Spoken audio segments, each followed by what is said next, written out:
Good day, I'm Stephen McHugh, and this is your JIS news for Thursday, March 17, 2022.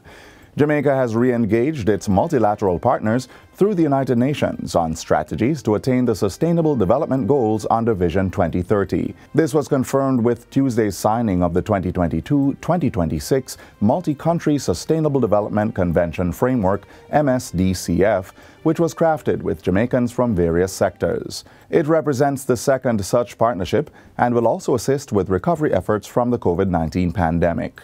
Minister of Foreign Affairs and Foreign Trade, Senator Kamina Johnson-Smith, says the magnitude of the COVID-19 impact on the country exposed gaps such as the lack of or inadequate access to essential services and technology, particularly in rural communities. These realities, however, Excellencies, set the stage for the importance of mechanisms such as the MSDCF that are intended to support countries in our efforts to achieve economic growth and sustainable development. The minister says the framework will address economic resilience and shared prosperity, equality and well-being, resilience to climate change shocks, and sustainable resource management, peace, safety, and the rule of law. UN's resident coordinator, Dr. Gary Connell, says the framework was aligned with Jamaica's ambitions and priorities. The partnership framework we are signing today is bolstered by Jamaica's continued commitment to multilateralism and its global leadership.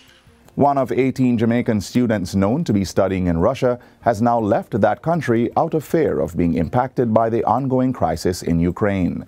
Director of the Consular Department at the Ministry of Foreign Affairs and Foreign Trade, Ariel Bowen, made the disclosure yesterday. She was providing an update on the crisis during a JIS think tank. Mrs. Bowen says the ministry was able to secure assistance for the student following a special request. For the other students in the country, she says the ministry has provided guidance and information on non-visa required countries and routes that they can use if they decide to leave Russia.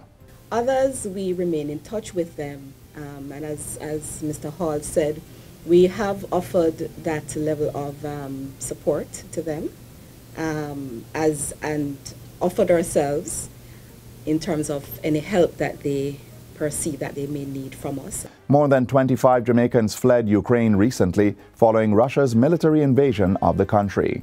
Undersecretary of the Diaspora, Protocol and Consular Affairs Division, Franz Hall, says the ministry is not aware of Jamaicans who may still be in Ukraine. Jamaicans who are known to the ministry through our embassy in Berlin, which has responsibility for Ukraine.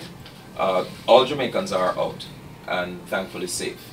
Meanwhile, Jamaicans are being encouraged to research the countries that they are planning to visit before leaving the island. Director of the Consular Department at the Ministry of Foreign Affairs and Foreign Trade, Ariel Bowen, says this is necessary to avoid situations of political upheaval. Understand the culture of where you're going, especially if you're going to go there long term, beyond a normal vacation, but even for a vacation. Take the time to do a bit of reading, find out about the location, what may be happening there at the location. There may be things going on. Politically, upheavals. Mrs. Bowen is also advising persons traveling overseas to register their names and contact information at the Ministry of Foreign Affairs and Foreign Trade via the ministry's website, mfaft.gov.jm. Persons can also email their information to consular@mfaft.gov.jm. The information should include the intended departure from the foreign country. Citizens are also urged to have the contact details of the Jamaican honorary consuls or embassies in the countries that they are visiting.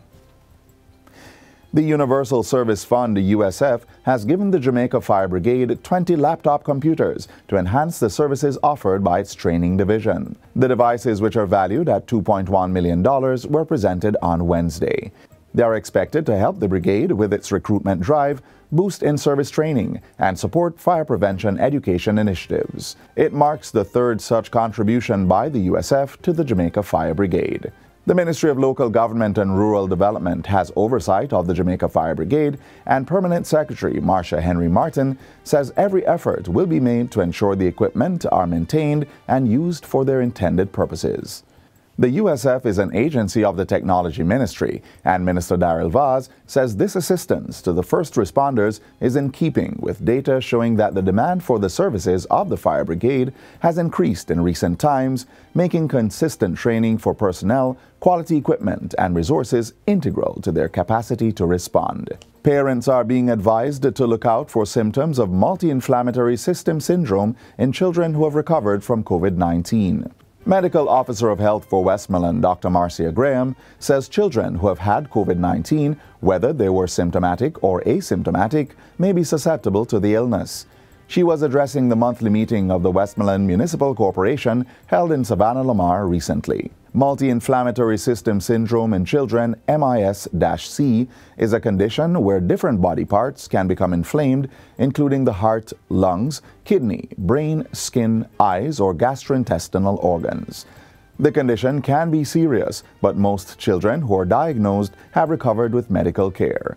Dr. Graham says the syndrome presents with a fever. So if children have a fever for more than a day, 2 to 4 weeks after getting COVID, they are to seek medical care. Other symptoms include vomiting and diarrhea. The Medical Officer of Health for Westmoreland says there have been more than 10 cases of MIS-C in the parish. While all the patients have recovered, she stresses that it is still necessary these children be brought in to get the necessary medical monitoring and care. And that's it for JIS News Today. I'm Stephen McHugh. Thanks for watching.